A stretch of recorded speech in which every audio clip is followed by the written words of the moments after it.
constitutional documents, elections, and arbitrary deadlines alone cannot make democratic constitutionalism a reality. It's not enough to have Jimmy Carter go and certify that they're fair elections. It's a good first step, but it's no more than that. My fear is that too many of our own war planners and their successors were improvising in the democratic superstructure, planning and providing a democratic superstructure for the democratic base. A fast route toward understanding these distinctions properly is to examine the similarities and differences, and it's mostly differences, I believe, between the cultural and military context in which democratization took place in post-war Japan and Germany on the one hand, and in which we hope that democratization would take place in Iraq and Afghanistan. I may be one of the few people in the room who remembers the post-war solutions in Germany and Japan. To me, it's rather recent history. I believe, and I know that I'm not the first to make this point, that we can too easily assume that what we did in Germany and Japan is something that we can do again, and particularly that we might have done in Iraq and Afghanistan. But in fact, I think the attempts to democratize Afghanistan and Iraq were sui generis, and while we would be silly not to learn from those successful endeavors, the main lesson may be that we simply cannot learn from those earlier episodes what we should do today. It's a larger problem for those of you here who teach history and public policy. Is what can we learn from history? How can we determine which lessons are applicable to the current day? What do we have to do to sort of retrofit what we did to what we are about to do? I think there's a lot of simplistic thinking about that. And in fact, it's a terribly difficult problem. I used to give a course called History and Public Policy, in which I challenged the students to look to historical examples for evidence about what to do next. And I hope the message of that course was that it's not easy to do. So I think a good case can be made that part of the reason that Japan and Germany were successfully democratized is that both exhibited in one form or another indications of an historical base for democratic constitutionalism. And it's not at all clear that that base exists in or existed in either Iraq or Afghanistan. We also need to consider that the challenges that nation builders face in creating constitutional democracy in specifically Islamic contexts. And that's the last thing that I want to talk about. So first, what is the nature of democratic constitutionalism? This is the generic problem. First, I'd really like to go back to an experience that I had myself. In the late 1980s, I was asked by the Ford Foundation in New York to mount a big program to commemorate the bicentennial of the U.S. Constitution. And I pleaded with them not to have a program that would celebrate the American Constitution. And I argued that the most important contribution we in America have made to constitutionalism in the world is to come up with the concept of constitutionalism. We have a very distinctive concept that emerged out of the revolution and the next 20 years in our country. They bought that idea, and we then managed a process over 3 years, really, running conferences around the world where we convened groups of parliamentarians and journalists and scholars to think about what constitutionalism meant in those places. It was an extremely interesting experience, and I learned an enormous amount. Most of the participants came from outside of the European and North American world that takes for granted an Enlightenment view of constitutionalism, one that sees the process as the more or less inevitable result of human progress in identifying and institutionalizing the fundamental principles of democratic government. And this is how we thought about our revolution. This is what Jefferson had in mind when he wrote the Declaration of Independence. One of our participants, who didn't take that view at all, was a close friend of mine. Unfortunately, he's no longer with us, a Kenyan lawyer named Cothagendo. He wrote for this project about constitutionalism as an achievement, not a fiat or announcement. In other words, he argued that, these are his words, fidelity to the principle that the exercise of state power must seek to advance the ends of society comes as a result of long domestic struggle for the rule of law. And it was this struggle for the rule of law that created constitutionalism. His argument was historically persuasive. After all, the United States' own new democracy was no exception at the time. And in the end, those of us who were at these conferences concluded that, I'm quoting now, constitutionalism is a dynamic political process rather than a fixed mode of distributing power, rights, and duties, and therefore its final form is not easily predictable. Applied to the situations in Afghanistan and Iraq, this conclusion doesn't bring us, it seems to me, happy thoughts or welcome news. If constitutionalism is a difficult, contextual, contested process, highly dependent upon the historical situation of the society involved, then we are making a very serious mistake in thinking that a constitutional government can be the gift of one country and culture to another. While there may be some reason for long-term optimism on this score with respect to the situation in both Afghanistan and Iraq, I remain pessimistic because on the whole, we started out taking precisely the wrong direction if we want to really assist people who live in these areas to build constitutionalism. Consider, for instance, a conference held in 2002 before the invasion by the State Department, our State Department, in Cobham, England. Its aim was to bring together Iraqi experts in different fields who could formulate plans for Iraq on the proverbial day after. At that point, we didn't know after what. In attendance was a committee called the Democratic Principles Working Group, and a year later, they published excerpts of the group's report about what an Iraqi constitution should look like. There's some sensible stuff in the report. It notes that the governing idea behind any Iraqi constitution should be that power is not to be trusted.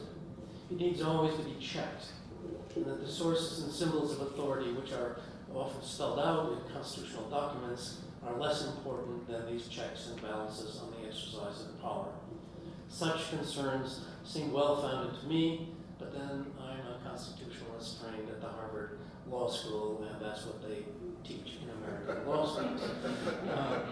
But when the Democratic Principles Working Group spelled out in more detail what Iraqi constitutionalism should look like, I began to feel very uneasy. Here's just to quote a little bit.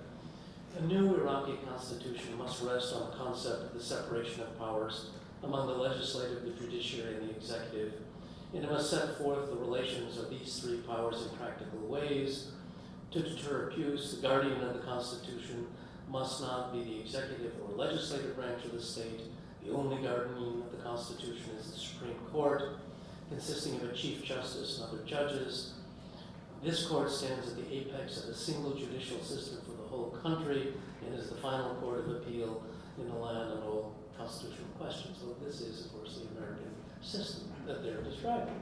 And this is one of the things we discovered in our project. If you bring American lawyers to another part of the world, inevitably they haven't been there before, and they don't speak the language, and they assume that whoever it is they're speaking to needs what we have. And it turned out this was a terrible impediment to our project. By the way, the Germans and the French were exactly the same, but they had different answers for these things. Obviously, the Iraqi constitution, as envisaged by this group that I'm talking about, is meant to mimic the American Constitution.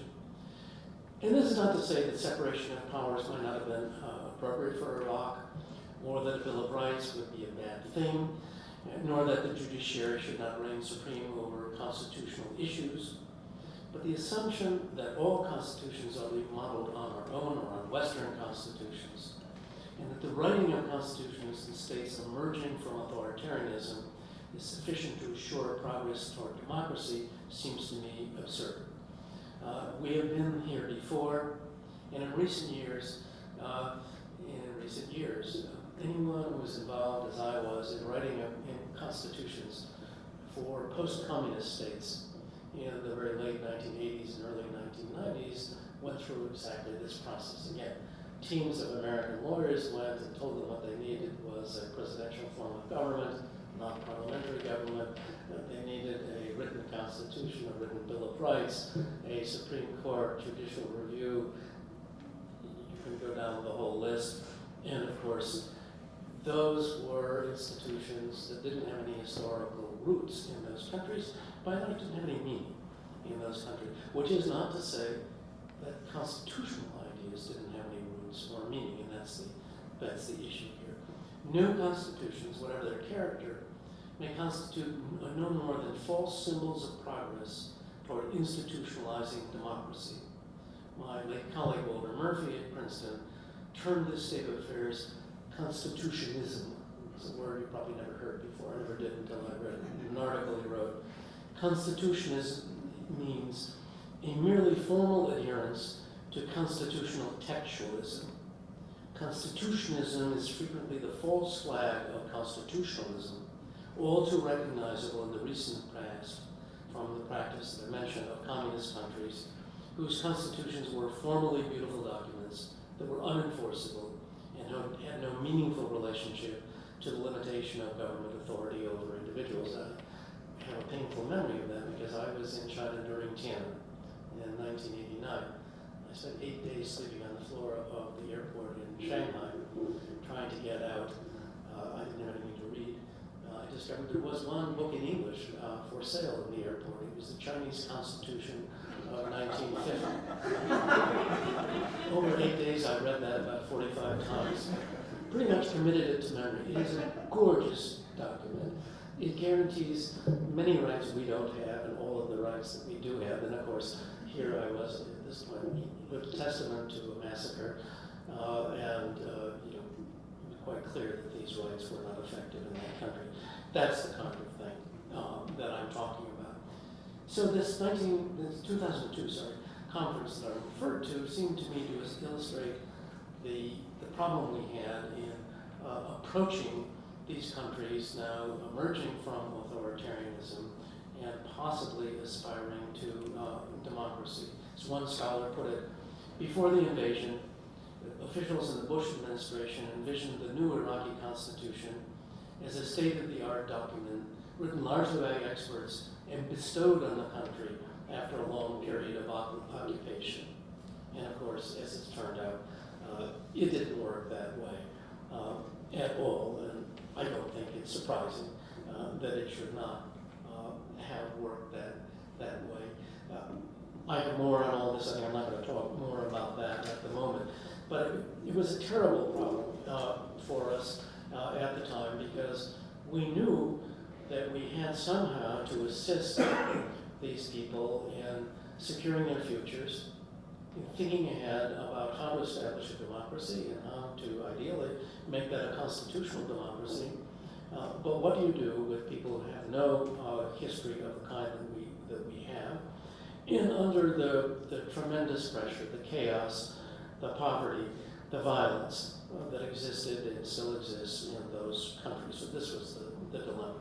So then the question was, what could we learn? The second thing I want to talk about is what could we learn from our experience with Germany and Japan?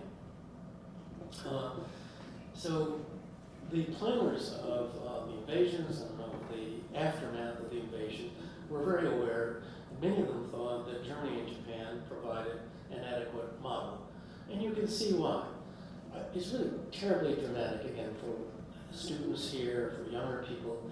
It won't be apparent to you, but for anybody like me who grew up during World War II and witnessed the horrors of Nazism and of repression in Japan and the tremendous violence and destruction and totalitarian behavior that characterized that era, to move from that experience to see within a very short period of time after 1945 the emergence of truly vibrant democratic societies in both Japan and Germany was a very moving experience. Some of you will Secretary Morgenthau, Secretary of the Treasury, right after the war, thought that what we ought to do in Germany is turn it into one giant pasture. There was no hope for civilization, we thought, in Germany. But that wasn't the attitude we took. What we did, in fact, was institute the Marshall Plan, and we took it as our challenge to build up those societies, to work with them, to try to inspire them and assist them in building democratic societies. And we were brilliantly successful, not just the United States, but the Allied powers were brilliantly successful in doing that, both in Germany and in Japan.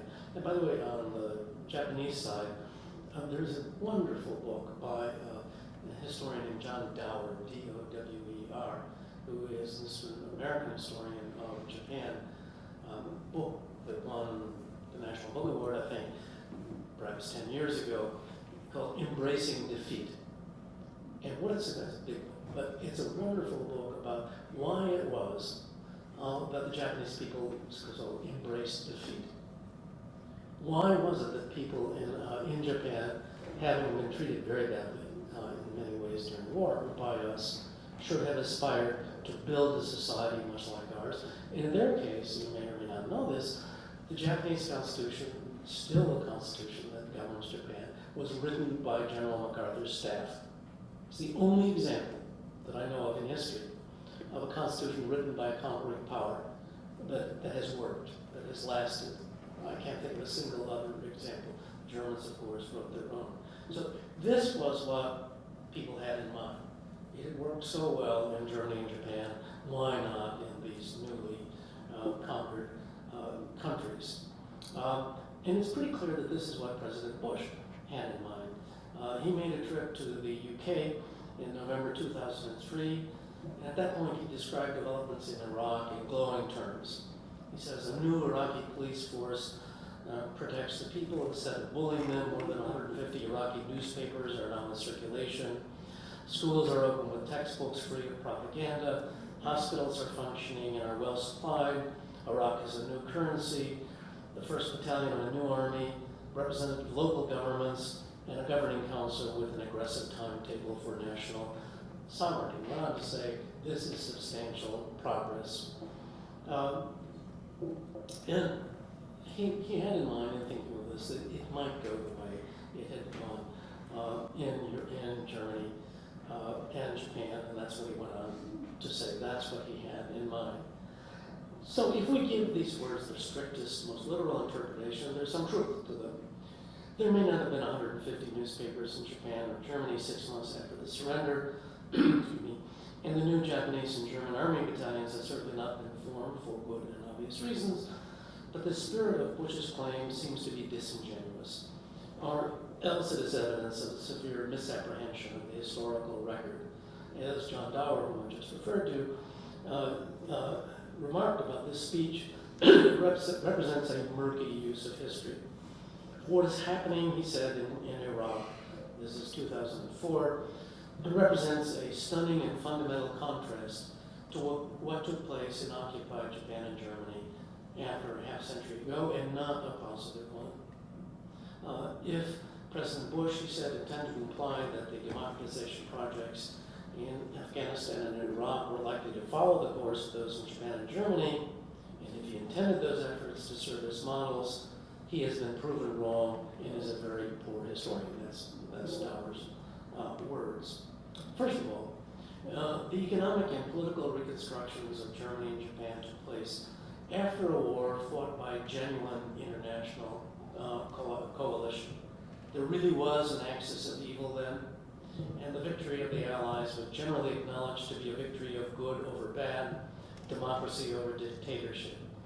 There was general approval of Franklin Roosevelt's conception of 4 freedoms as principles that should guide the reconstruction of the world. Japan and Germany were both thoroughly beaten militarily. Their surrenders were unconditional, and their citizens did not contest the legitimacy of their occupations. And that's a big point, obviously. There was not a single instance of violence against the occupying forces of Japan, for instance, not a single instance. Japan and Germany were highly homogeneous. They were more or less natural nations, if there is such a thing.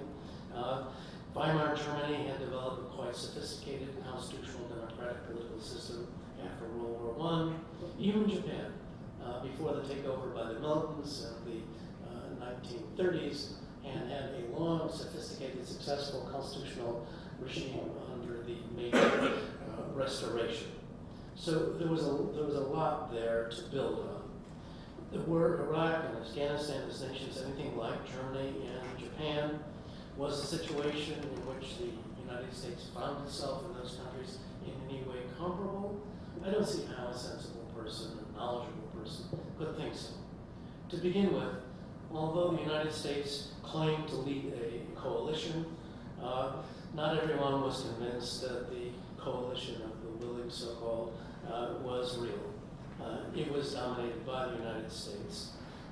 Surely, so too, the universal sense after World War II that justice and triumph can't be matched in the aftermath of the Iraq and Afghanistan wars, neither within the liberated countries, so-called themselves, nor across the community of nations.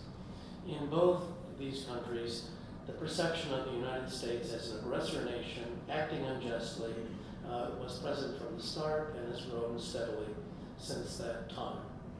One of our difficulties is a confusion, both public and governmental, over when the war against tyrants, Saddam Hussein and the Taliban, ends, and when the war against terrorism begins.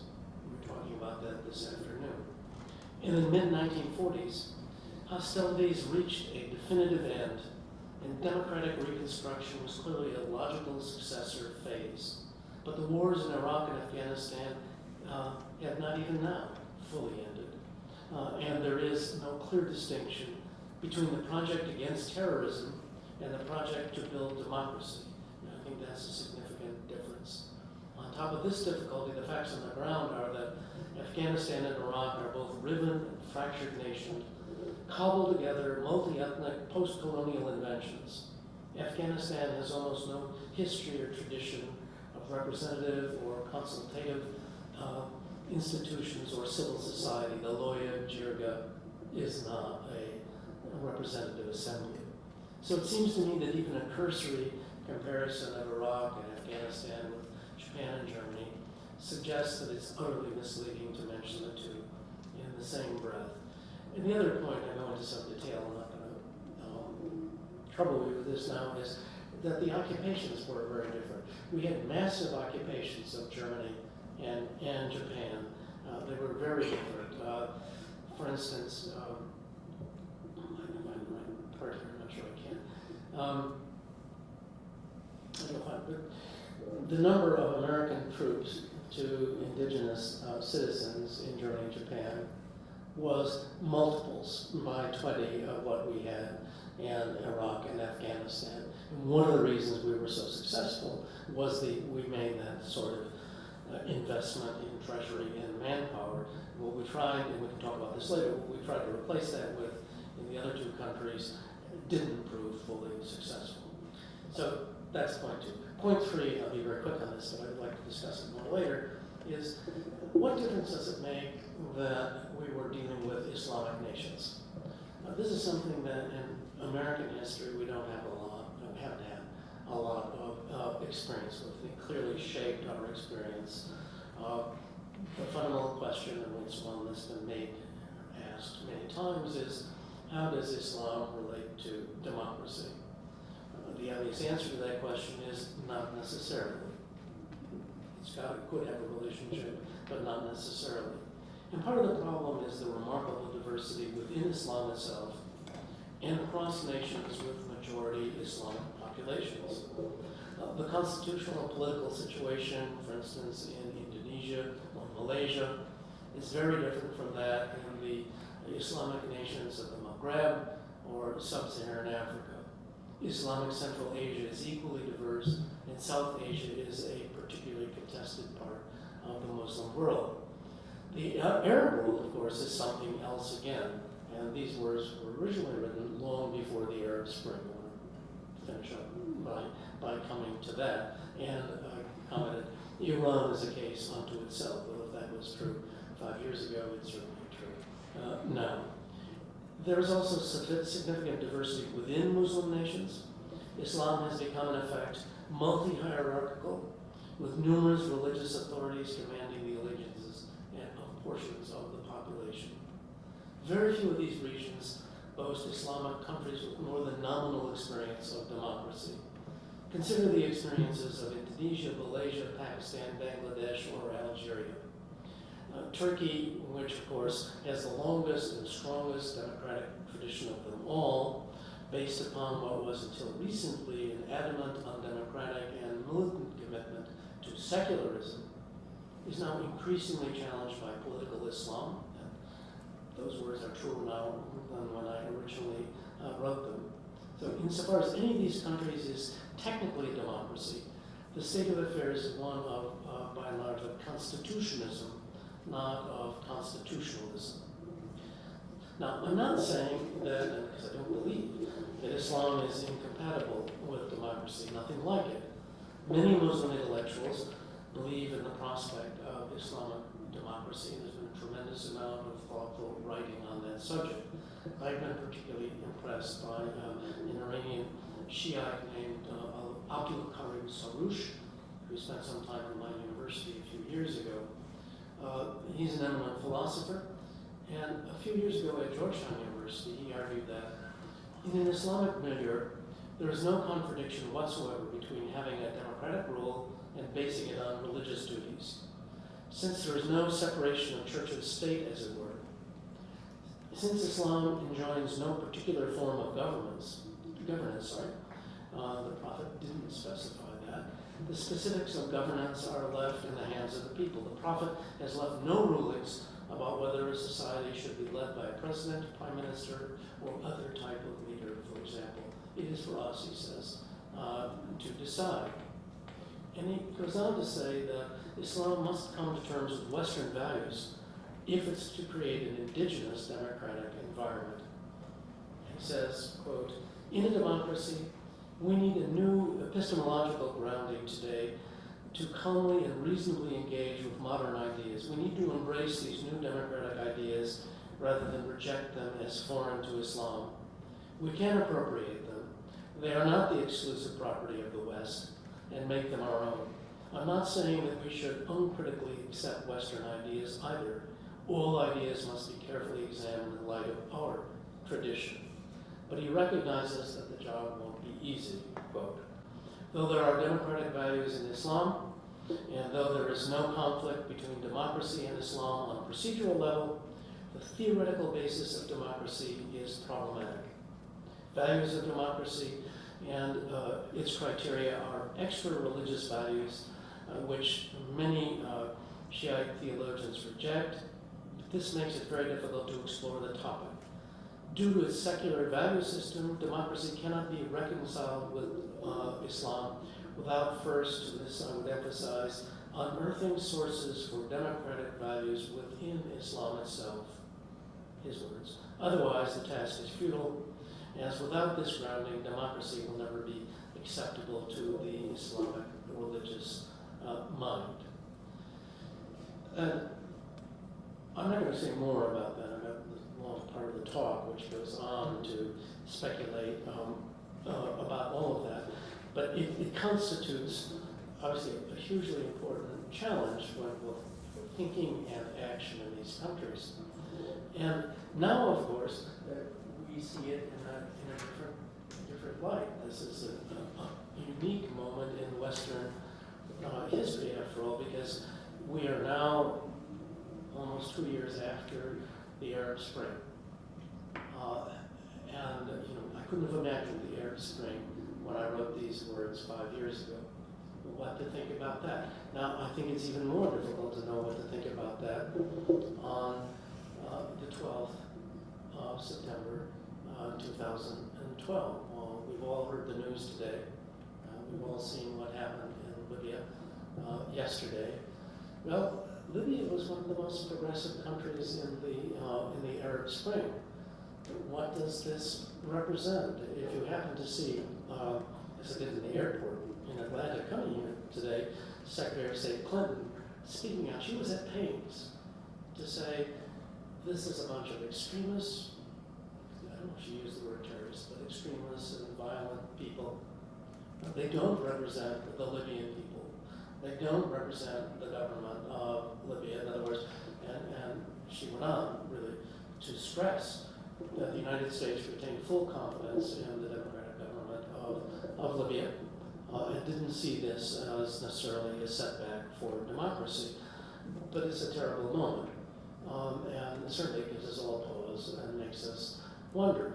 Or, in much less dramatic way, I noticed in the New York Times in July, there was an article that was headlined, "Islam's New Power Upends Assumptions of U.S. Diplomacy." And this is, I think, quite relevant to what I was talking about before. The first paragraph is this. In his first major speech last month, this is July 9th, Mohamed Morsi, the new Egyptian president, pledged to seek the release of a notorious Egyptian terrorist from a North Carolina prison. Not long before that, a member of a designated terrorist organization, Gamma al-Islamiyah, who also happens to be a recently elected member of the Egyptian parliament, was welcomed to Washington as part of an official delegation sponsored by the State Department. Well, this is the other part of it. So the president of Egypt is now a member of the Muslim Brotherhood, a group which Condi Rice said only a few years ago we would never deal with. And now we are dealing with him and with them. This article goes on to say the overthrow of dictators across the Arab world and the rise of Islamist new influence or power is forcing Washington to reassess decades-old judgments.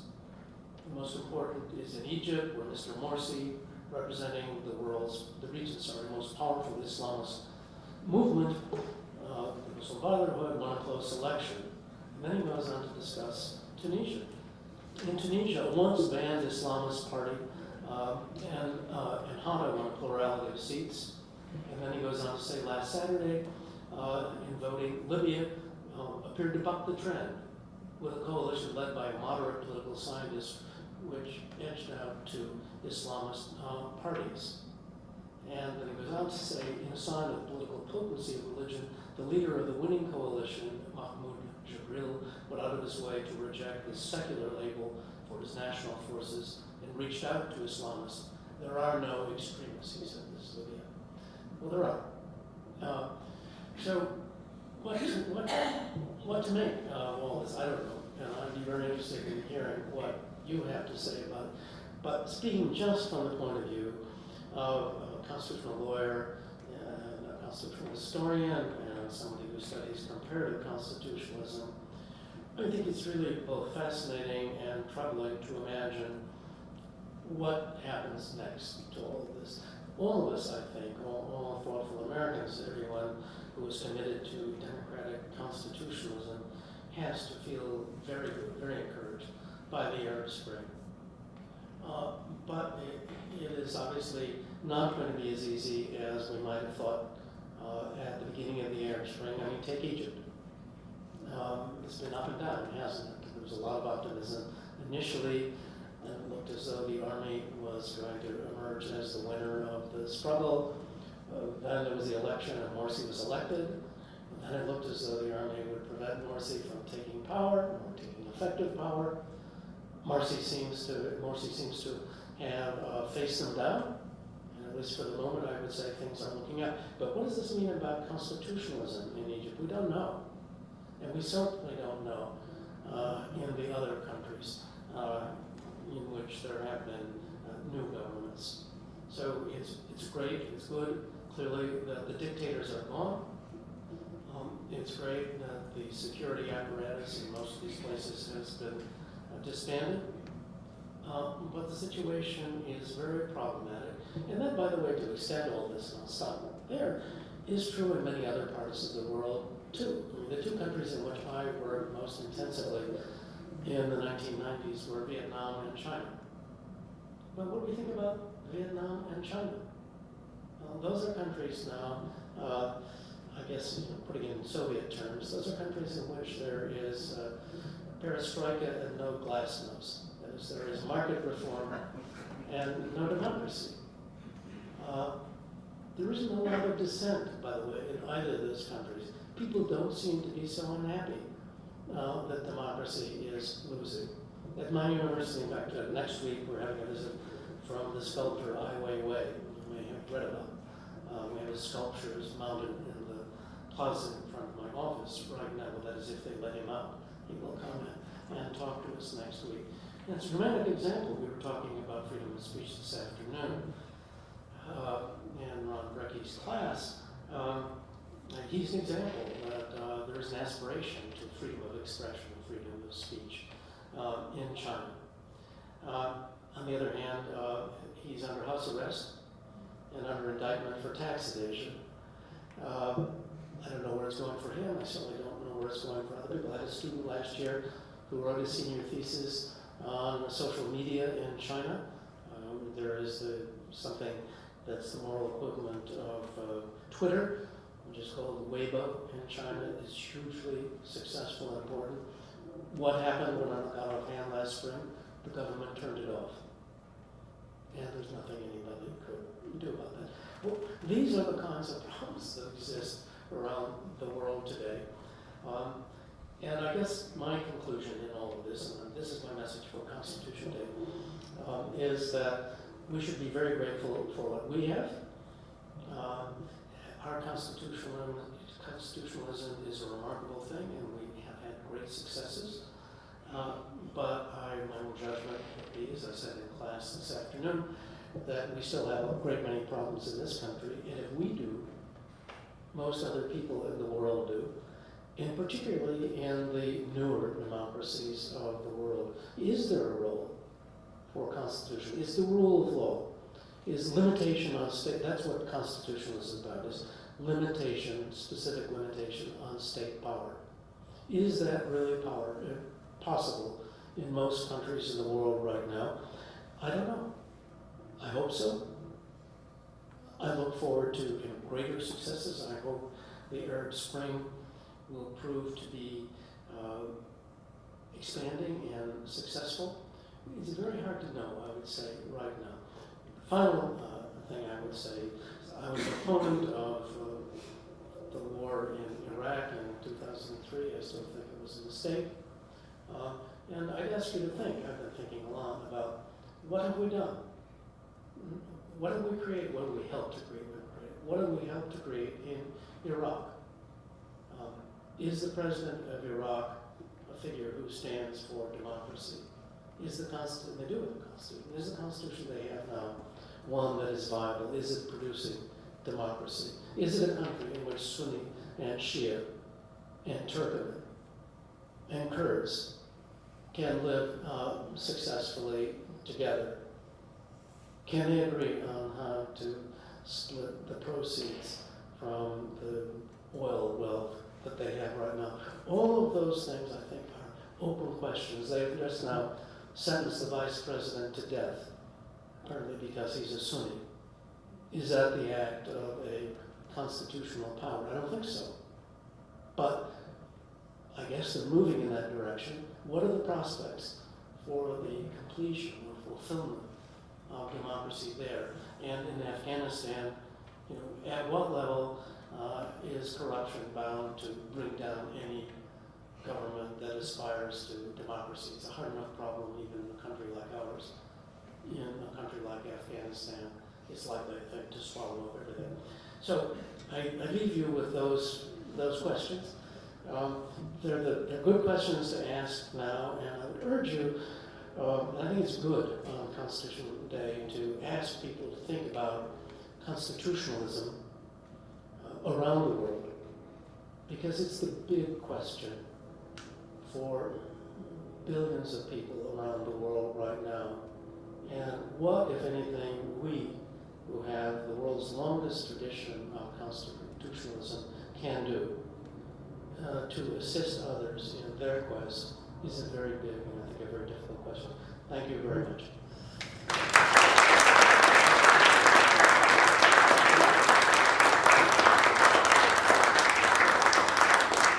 I talked longer than I intended to talk. I always do. But I would love to have questions, statements, objections, whatever.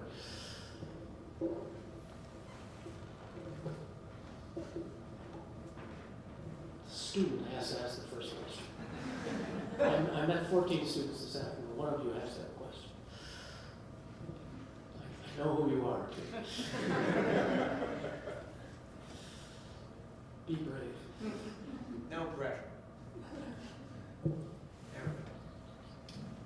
What do you think you could do? What we could do in Libya to change just how everything's going out, all the corruption coming to the surface? You're talking about Libya now or Iraq? Libya. I don't know enough about it to know. But I mean, it seems to me a terribly difficult situation. I mean, the government there is a very fragile government there. It's early days after their revolution. And, one of the interesting things is that they have elected a government, essentially a secular government. But it's not a secular country in the sense that the population thinks of a disconnect between faith and governance. They don't. So and that's what the New York Times article was pointing to. The president of the country understands that he's dealing with a fundamentally religious population. And where that should be him, where that should be them is just not clear. And I would say for all of these countries, that's one of the questions that's absolutely key. Part of the problem, I think, I refer to Jimmy Carter, and I don't want to beat up on President Carter, but I think there's a problem around the world in looking at the process of democratization in thinking that the ability to hold free and fair elections is the most important thing. It's a very important thing. But I don't think it's the most important thing. The most important thing, I would say, is creating conditions of the rule of law under which principles of equity and regularity are available to the people to govern themselves. And the big move is not just electing officers. That's very important. The big move is the acceptance of people that they have to rule themselves, that they can rule themselves, that they can restrain power. And I don't think we know in most of the countries in the Arab world that have had these revolutions now, what form that's going to take. The one in which we have the best idea is Egypt, because Egypt has a long history of constitutionalism. You've got a whole series of constitutions. It's not a much debated thing. They lived under an authoritarian regime for a long time. I would be more optimistic in Egypt than in Tunisia. In a country like Libya, it seems to me really tremendously up for grabs. But you'd have to guess that of the new nations, Tunisia is the one with the best chance. It had the best transition. But we'll just see. And one of the issues here, and that's an interesting issue, is what kind of human resources are necessary to make democracy work. We normally say, by the way, you need two things. You need a middle class and an educated population, a certain level of education. Several Middle Eastern countries have that. That doesn't necessarily mean, though, there's sort of a magical third element that nobody knows what it is. And it's that element that they have to figure out for themselves. But to the question, what can we do? I think very little. I think we have to thoughtfully support emergent democratic and constitutional elements as they appear. But we're bound to fail, I think, if we try to impose it. And I think there, both Afghanistan and Iraq are good examples. That was another question. You seem to allude to it a little bit during some of the discussion about Iraq, especially with the Vice President being sentenced to death. But do you think it is more the divisions within Islam itself, or possibly the distrust of history with Saddam Hussein being in power with a certain group of individuals and attacking the Kurds with chemical weapons? Or do you think it's more of a distrust of history or divisions specifically within the religion of Islam that's dividing them? think it's all of those things. No, no, I really do think it's all of those things. But after all, many countries have divisions of religion and have worked out adequate constitutional approaches to all of that. Or to take an Islamic country, Turkey. Turkey came up with a way of accommodating the multitude of religious groupings within the Ottoman Empire. And until recently, religion hasn't been a terribly controversial or divisive element there. So I don't think there's anything inherent about religion. But it's a combination of religion with ethnic and territorial division and ambition that can be very, very poisonous. So if you look, for instance, now in the north of Iraq, where you have the Kurds and the Turkmens and other people, and they're obviously terribly worried about how to maintain their integrity and independence. Very hard. The problem, of course, the other problem that Iraq has is that almost all of the principal Shiite holy places are in Iraq, not in Iran. So it's a regional problem. That's the other thing. For almost all of these countries, by the way, there are regional problems. And to that extent, Arab Islam in Iraq is a regional phenomenon, but it's a multi-ethnic, multi-sectarian kind of one. All of those things matter, and when you add to that the usual kinds of socioeconomic divisions that exist in any modern society, oil, and oil is another thing, by the way. I mean, political scientists now, and we have two political scientists in the room, they know more than I do about this, but an awful lot that we normally call these countries petrocracies. Because when you've got wealth that only requires to be extracted, it's not the application really of labor ingenuity. It's simply a question of extracting the wealth that's already there. That leads to political consequences that are very difficult to control, and it leads to concentrations of wealth that are very difficult to manage. So that's another problem that these people have. And of course, over the whole of the region, they're all dealing with the regional problem. Right now, for instance, for some of these nations, the specter of Iran dominates over everything else. Hard for them to be fully independent because Iran is very interventionist in the region. So that's a problem too. It takes different forms. But I mean, it's Hezbollah, if you're in one part of the region, other Iranian groups in other parts of the region. So I mean, I certainly know, and I talk a lot about it, but you've heard something like 110% of what I know about the Middle East. I'm not a Middle Eastern expert at all, but I mean, you asked a very good question. Okay. Yes? First of all, let me say thank you for the wonderful presentation that you gave. And my question is, do you think that the actual outcome of the war in Iraq could be used to resolve the conflict, between Iran and the state of Israel today? No?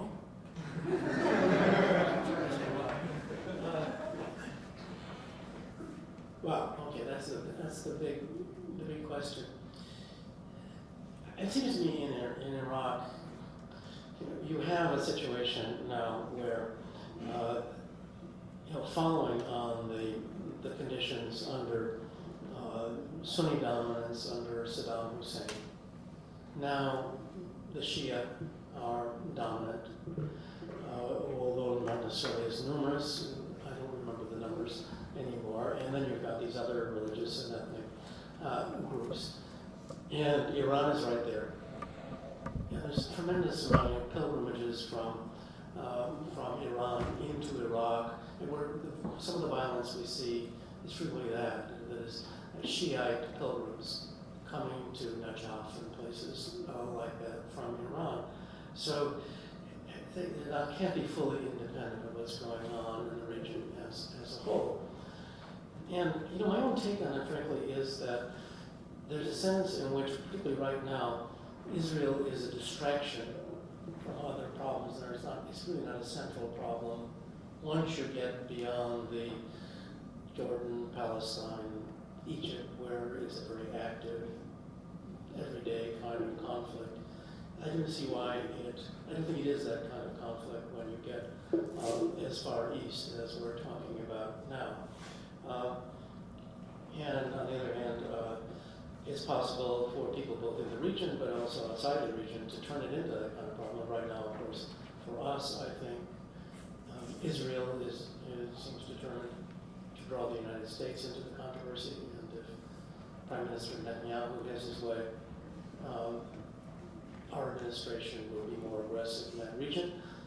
I hope we aren't, but we'll see what happens there. And now, we had all those problems to start with. They're old problems.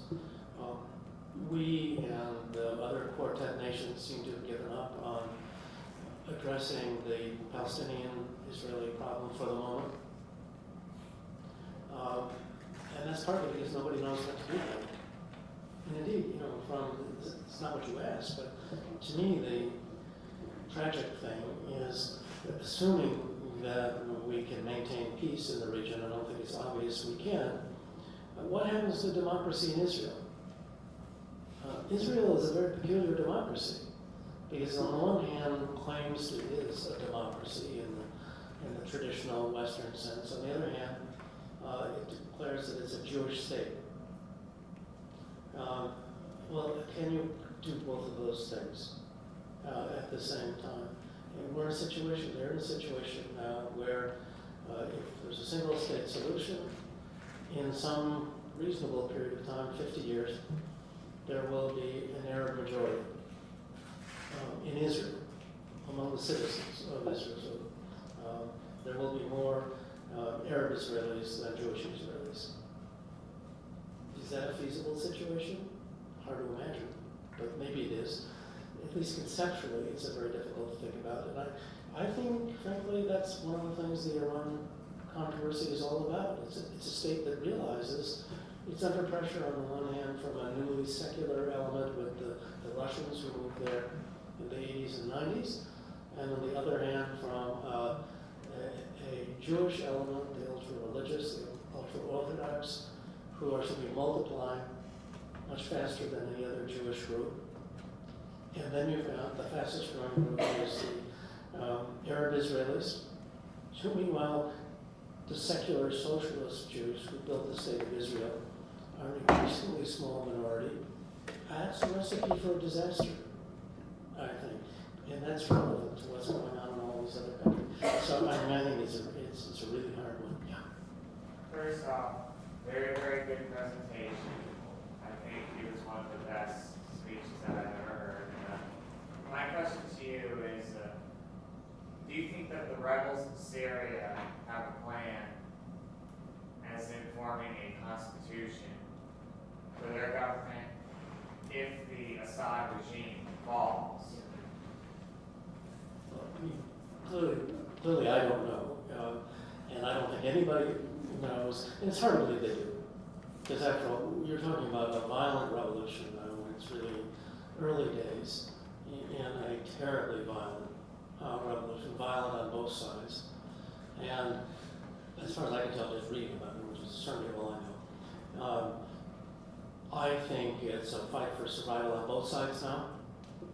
I mean, Assad is not going to survive if he loses, and he knows that. The people who know they're going to be killed fight hard. And meanwhile, he's quite ruthless in defending what remains of his power.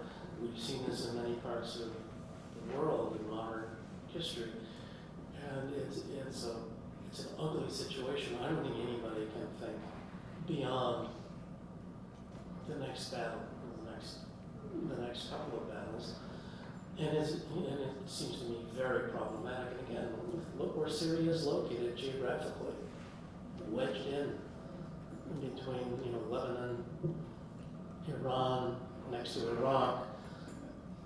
It's the most volatile part of the world, and nobody can predict what's going to happen fully in any one of those places. So it seems to me just terribly difficult. Turkey is terrified of what's happening now.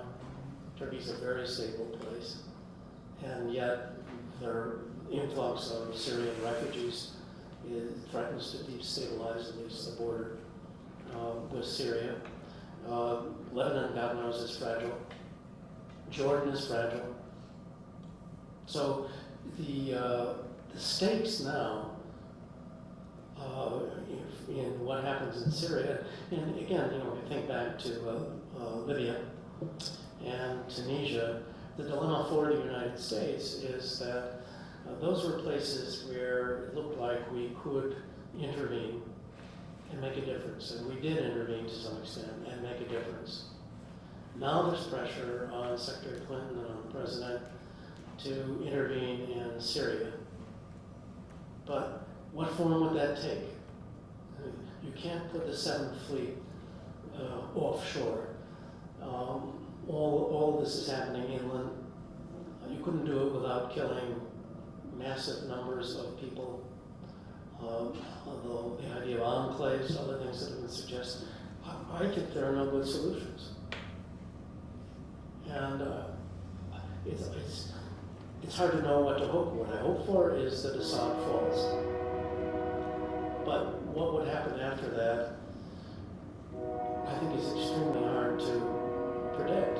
One of the things we learned, I think, by the way, from Iraq, we should have known it before, is that it's very hard to predict who our friends will be after the war. Now, it seems to me that's a lesson of history generally, but we certainly relearned that lesson there, and I hope we would take that to account in this situation. So that's a big question.